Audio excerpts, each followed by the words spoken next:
This is the brief on the geometric invariance of cube diagonal angles. So we're diving into a classic geometry puzzle. Ever wonder what the exact angle is between two diagonals inside a cube? You know, the ones that go from one corner straight through the center to the opposite corner? Well, to solve this, we're going to use vector math, and specifically the inner product. What's so cool about this tool is it lets us find the angle while totally ignoring the actual length of the diagonals. It really is all about proving a core geometric constant. First, we had to actually build our cube in math terms. So we set up three basic vectors, one for length, one for width, and one for height. Think of them as the building blocks we need to map out those long diagonals perfectly. Second, we get into the calculation, and this is where you see the difference between magnitude and angle. Now, a bigger cube means longer diagonals, right?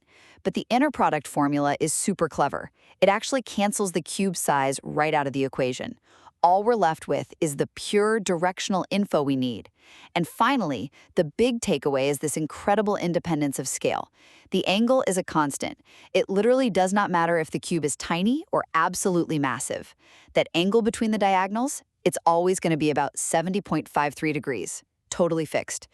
This just proves that a cube's fundamental angles are dictated by its geometry, not by its size.